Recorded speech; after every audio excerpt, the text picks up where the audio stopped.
If you like what I do, consider joining my channel or donating to my coffee. Links in the description. Pixel art isn't just a nostalgic aesthetic anymore. It's a full-blown art form, and when done right, it can rival anything you'd find in high-end 3D games. Today, I'm counting down the top 10 most beautiful pixel art Metroidvanias. Games that don't just look good, they breathe beauty into every frame. From gothic cathedrals to neon dreamscapes, these titles are pure eye candy. Now, this is a very subjective and superficial list. Placement here doesn't reflect overall game quality. I'm literally only going off how much I like how these games look. From style to design to animation, this is a celebration of pixelated goodness. Hey, I'm the Metroidvania Guru, and this is my top 10 most beautiful pixel art Metroidvanias. Number 10.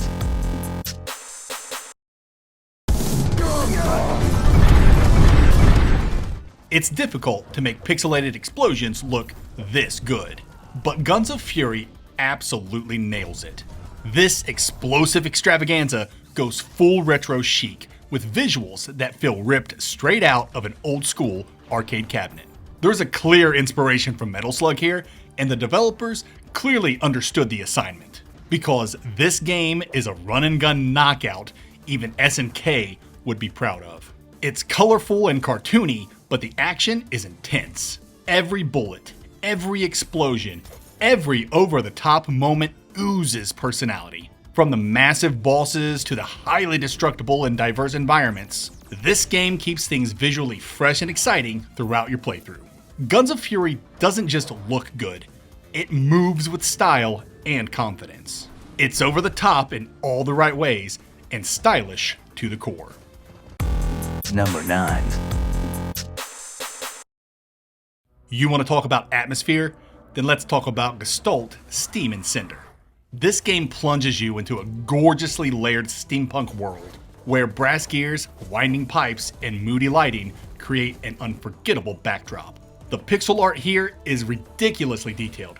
Every city street, mechanical corridor, and skylit rooftop looks like it was etched with love. The environments are outstanding, and they help establish a world that feels both gritty and alive. The art team flexes their creativity at every turn, blending detailed line work with subtle animations and steampunk flourishes that feel right out of a graphic novel. Pair that with fluid character animations, and you got yourself one beautiful machine. Number 8. This game looks like a long-lost Squaresoft gem from the SNES era. Time Spinner delivers a pixel-perfect fantasy world infused with just the right touch of sci-fi. The environments are lush, varied, and full of gorgeous detail. From otherworldly castles to ancient ruins to a lab teeming with creepy failed experiments. And the enemy designs? Beautiful. Creatures are unique, detailed, and these massive bosses are a sight to behold. And the protagonist Lunaeus? Her sprite work and animations are super high quality. Every movement looks smooth and deliberate. From the twirl she does with her double jump to the orbs floating around her and thrusting forward with each attack. If you grew up loving games like Chrono Trigger or Secret of Mana, this one's gonna set off all your nostalgic receptors. Number 7. Moonscars looks like a nightmare painted in oil. Its unique art style leans hard into grayscale and deep red tones, creating a haunting, high-contrast aesthetic that's both brutal and beautiful. You'll rarely see more than black, white, and crimson, and yet, the game feels richer for it. The environments almost smear into one another, like a corrupted canvas. Honestly, it's not far off from a piece of impressionist art, only moodier and way more violent. And the animation? Unsettling and fluid, perfectly matching the game's grim tone. Moonscars is a rare case of a game looking like it bled onto the screen. Not everyone's cup of tea, but artistically, it's unforgettable and I love it. Number 6. Now here's a game that wears its inspirations like a bloodstained badge of honor. The Last Faith draws clear thematic and visual cues from Bloodborne, with its dark gothic architecture, Victorian horror vibes, and cursed, monster-ridden streets. And at the same time, its combat, death animations, and overall pixel work feel right at home next to Blasphemous. But despite the similarities, it carves out its own identity through beautifully animated sprites, rich environmental details, and some seriously stylish attacks. And the lycanthropes and eldritch abominations you'll be smacking around? Pixelated masterpieces. It's grim, it's gorgeous, and it's proof that good pixel art doesn't have to be bright to be beautiful. Number 5.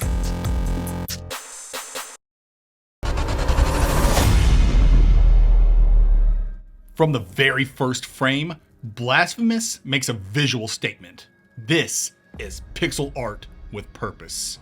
The series blends grotesque Catholic iconography with gothic horror in a way that's both uncomfortable and mesmerizing. It's not just edgy, it's artful. You're walking through cathedrals of blood, climbing statues of agony, and facing down bosses that look like tortured saints carved from nightmares. And yet, it's beautiful. The level of detail in every sprite, from Penitente's fluttering cloak to the ornate carvings in every crumbling tower, is jaw-dropping. Even the cutscenes in the first game used pixel animation to tell its haunting stories. The sequel swaps them out for hand-drawn cinematics. Gorgeous, sure, but I'll always miss those pixelated epics.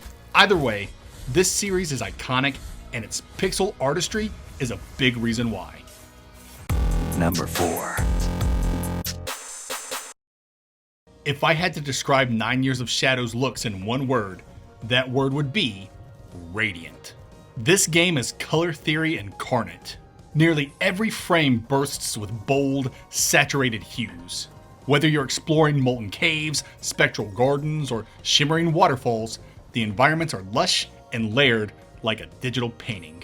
But it's not just about the palette, it's the animation. Every movement, every transformation, every particle effect is executed with elegance. The main character Europa glides through the world with smoothness and style. And let's not forget about her little bear companion Apino.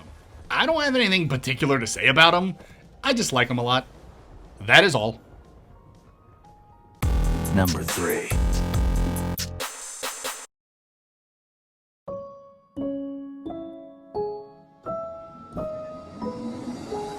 Momodora Moonlit Farewell is a masterclass in visual polish.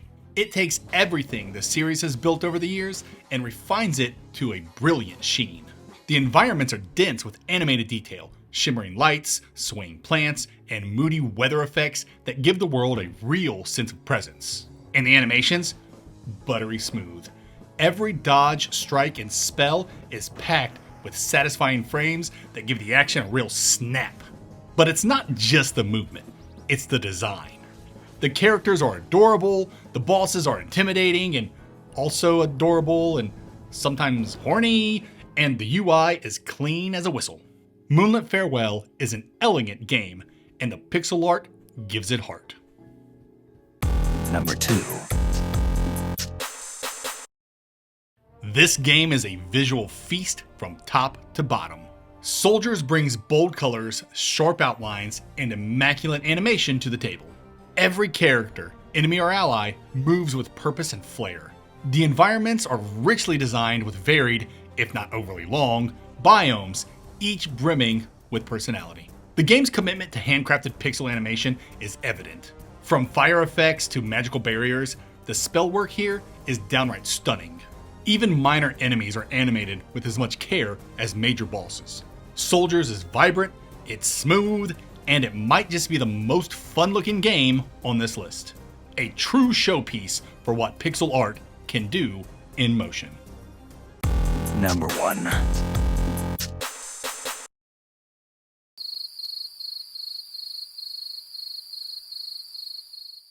Okay, I'll admit it.